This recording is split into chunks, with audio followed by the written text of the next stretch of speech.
वज़ीर-ए-आज़म शहबाज शरीफ ਅੱਜ 2 ਰੋਜ਼ਾ ਸਰਕਾਰੀ ਦੌਰੇ ਤੇ ਕਤਰ ਰਵਾਨਾ ਹੋਣਗੇ। वज़ीर-ए-आज़म ਦੋਹਾ ਵਿੱਚ ਅਮੀਰ ਕਤਰ ਨਾਲ ਦੋ ਤਰਫਾ ਮੁਲਾਕਾਤ ਕਰਨਗੇ। ਤਰਜਮਾਨ ਦਫ਼ਤਰ ਖਾਤੇ ਦੇ ਮੁਤਾबिक ਮੁਲਾਕਾਤ ਵਿੱਚ ਦੋ ਤਰਫਾ ਤਾਲੁਕਾਤ ਤੇ ਤਬਾਦਲਾ ਖਿਆਲ ਕੀਤਾ ਜਾਏਗਾ।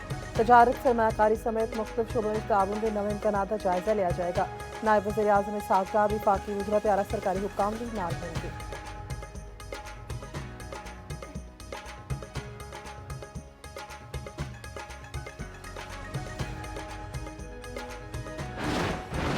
सिक्योरिटी फोर्सेस का पशेन में इंटेलीजेंस बेस्ड ऑपरेशन खुदकुश हमलावर समेत खारिज के 5 दहशतगर्द हलाक। ISPR के मुताबिक शदीद फायरिंग के तबादले में खुदकुश बंबार ने खुद नूं धमाके नाल उड़ा लिया। दहशतगर्दां तो वड्डी तादाद में असला ते गोला बारूद बरामद। सदर मुमलिकत वज़ीर-ए-आज़म ते वज़ीर दाखिला दा कामयाब कार्रवाई ते फोर्सेस नूं खिराज तहसील।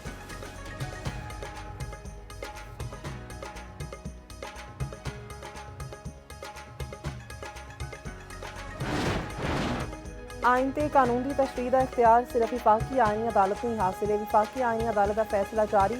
जस्टिस आमिर फारूक ने अदालती इख्तियारात का फैसला कैबिनेट पख्तूनख्वा के सेल्स टैक्स के मुकदमे में तहरीर किया।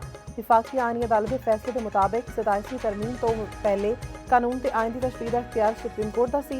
नवीं आईनी स्कीम के तहत आइन ते कानून का तशरीह का इख्तियार आईनी अदालत का है।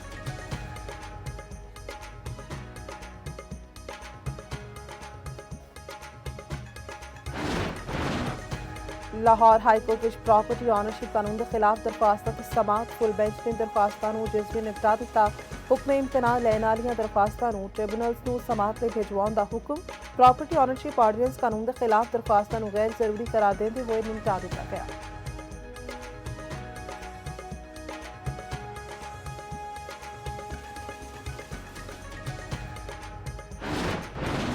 पंजाब में पहली बारी मुफ्त मैयत मुंतकली सर्विस का आगाज वज़ीर-ए-आला पंजाब मरीम नवाज ने मंजूरी दे दी।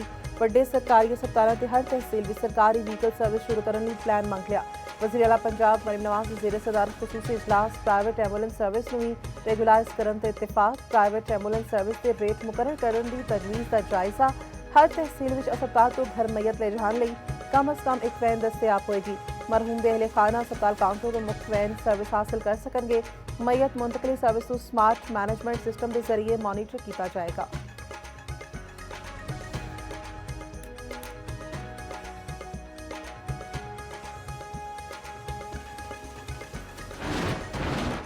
ते पाकिस्तान हॉकी फेडरेशन के इंतजामी मामलात नूं ओलंपियंस नूं अलग कर दिता गया है।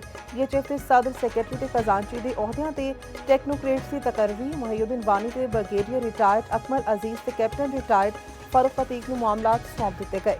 Farooq Atiq world cup qualifier में मिसर जाने वाले दस्ते के सरबराह भी होंगे। ज़राए के मुताबिक ओलंपियंस की मुसलसल नाकामी के बाद PH के मामलात गवर्निंग बॉडी चलाएगी।